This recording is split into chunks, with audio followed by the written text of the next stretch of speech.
Baik, Assalamualaikum warahmatullahi wabarakatuh. Waalaikumsalam warahmatullahi wabarakatuh. Kami peserta Latsar CPNS PPSDM Regional Bandung, golongan 2, angkatan 1, gelombang 1, asal wilayah Kabupaten Bekasi, akan mempresentasikan tentang materi agenda 1, analisis isu kontemporer. Pada kesempatan kali ini kami mengangkat tentang penolakan vaksin COVID-19 di masyarakat. Sebelum melanjutkan presentasi, izinkan saya untuk memperkenalkan diri beserta teman-teman saya. Saya Yunita Idi Perdana Putri, ahli media gizi. Kemudian ada rekan saya, Bang Saipudin Muhtar, ahli media keperawatan. Dan Teh Yevi Melani, ahli media farmasi. Baik, kita lanjutkan kepada materi pokoknya. Yang pertama yaitu tentang definisi dari isu kontemporer sendiri. Apa sih isu kontemporer itu?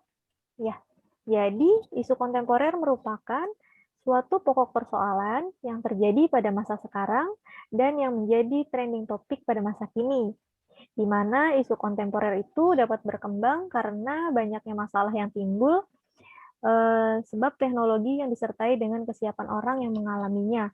Jadi orang yang mengalami isu tersebut tidak mampu untuk menanganinya, jadi tidak siap dan menjadi isu yang negatif di kalangan masyarakat. Seperti itu. Selanjutnya akan dilanjutkan oleh rekan saya kepada Bang Saifuddin. Dipersilahkan. Baik, dari isu tersebut kita menggunakan praanalisis identifikasi isu dengan menggunakan metode pentahelix. Di mana metode pentahelix ini dari isu kontemporer yang diangkat yaitu penolakan terhadap vaksin COVID-19 itu ada 5 poin ya. 5 poin tersebut itu dari yang pertama yaitu government ya. Yang kedua itu akademik, kemudian yang ketiga bisnis, dan yang keempat adalah community, dan yang kelima media. Nah, dari governance sendiri, pemerintah itu sudah memiliki atau mengeluarkan isu-isu positif tentang masalah vaksin COVID tersebut, di mana dia mengeluarkan dari mulai Permenkes, kemudian dari keputusan Menteri Kesehatan, ada beberapa juga, dan kemudian dari peraturan Presiden juga dikeluarkan untuk masalah vaksin COVID tersebut, ya, agar masyarakat bisa menerima. Akan tetapi kondisi saat ini banyak yang masih penolakan masih banyak. Dan yang kedua yaitu dari akademiknya sendiri, dari pelaksana fasilitas kesehatan maupun akademisinya menyatakan bahwa masyarakat masih banyak yang ragu atau tidak percaya walaupun sudah diedukasi dengan vaksin COVID tersebut. Nah, kemudian yang ketiga yaitu dari bisnisnya, banyak masyarakat juga yang berpikir bahwa vaksin ini ada wadah untuk pemainan bisnis orang-orang tertentu atau oknum tertentu yang memiliki kepentingan tertentu juga. Nah, dari komunitas atau community itu dari lingkungan biasanya. Ketika ada salah satu dari pihak keluarga minimal ya, itu misalkan tidak percaya, dia akan mempengaruhi keluarga yang lain biasanya ya. Jadi kemungkinan kontra yang didapat itu menjadi efektivitas untuk vaksin ini jadi tidak diterima gitu. Nah, yang kedua adalah mindset. Kadang ketika orang sudah menolak dari vaksin tersebut atau tidak percaya, maka dia akan berargumen sendiri bahwa eh, itu tidak baik gitu. Walaupun sebenarnya itu baik. Nah, kemudian yang ketiga yang paling banyak biasanya dari community ini yaitu kepercayaan atau agama, di mana ada yang berpikiran bahwa ketika cairan vaksin ini masuk ke dalam tubuh, maka dia dilarang oleh agama maksudnya. Ya, kalau di agama Islam dibilangnya haram gitu seperti itu.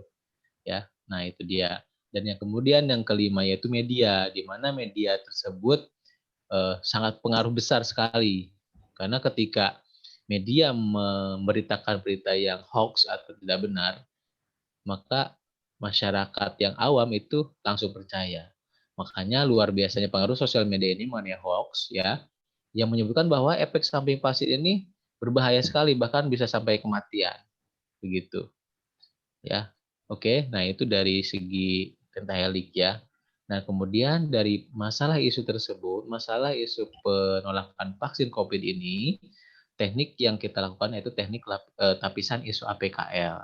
Nah, apa itu isu APKL? APKL juga terdiri dari 5 ya, yaitu aktual, problematik, kelayakan, kehalayakan, dan kesimpulan.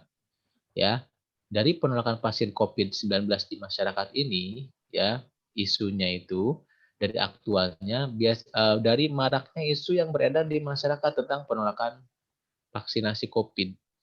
Jadi ketika ada berita penolakan ya yang lain juga ikut-ikutan seperti itu.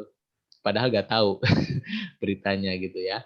Kemudian ada problematiknya, jadi tingkat kepercayaan masyarakat terhadap vaksin masih kurang ya, karena beberapa isu itu masuk atau beredar ya di masyarakat, dan di beberapa negara pun memang ada berita yang masih terdapat banyak permasalahan ya dari segi efeknya.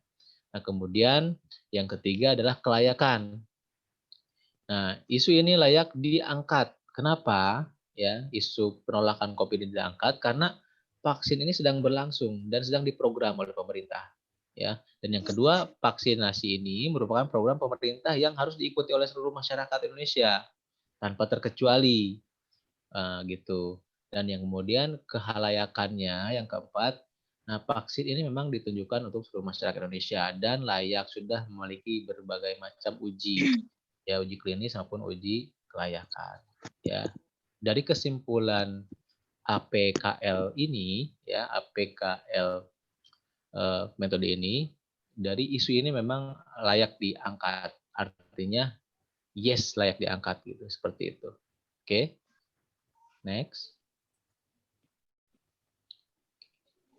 Nah, kemudian kita melakukan juga analisis fishbone dari isu penolakan vaksin COVID ini. Nanti akan dijelaskan dengan rekan saya juga, yaitu Teh Yepi Meilani ya. Silakan Teh Ya, Yepi. ya. Terima kasih atas waktunya. Di sini saya akan menjelaskan tentang analisis fishbone penolakan vaksinasi COVID-19 di masyarakat. Analisis fishbone sendiri lebih menekankan pada hubungan sebab dan akibat. Akibat penolakan vaksinasi COVID-19 di masyarakat, sumber utamanya yang pertama adalah dari manusia. Dari manusia diantaranya yang pertama tingkat kepercayaan masyarakat terhadap vaksin masih kurang karena terdapat beberapa isu negatif yang beredar di masyarakat dan di beberapa negara masih terdapat banyak permasalahan. Kemudian termakan isu-isu hoax atau ketidakbenaran informasi yang beredar. Biasanya isu hoax ini banyak beredar di media sosial yang dapat mempengaruhi pola pikir masyarakat. Kemudian efek negatif yang timbul setelah dilakukan vaksinasi. Banyak yang masyarakat muncul isu efek negatif di masyarakat seperti adanya mual, pusing, sampai kepada kematian. Kemudian informasi penolakan yang sama di beberapa negara. Sumber kedua adalah dari segi sosialisasi. Di antaranya kurangnya sosialisasi tentang manfaat dari fungsi vaksin, minimnya petugas yang datang kepada masyarakat untuk mensosialisasikan vaksinasi. Kemudian informasi mengenai vaksin terbatas di media sosial, sehingga tidak semua masyarakat mampu mengakses informasi tersebut, khususnya masyarakat pendalaman atau masyarakat yang berpenghasilan rendah. Kemudian kesadaran masyarakat masih rendah untuk mencari informasi tentang vaksinasi. Sumber utama yang ketiga adalah dari segi lingkungan.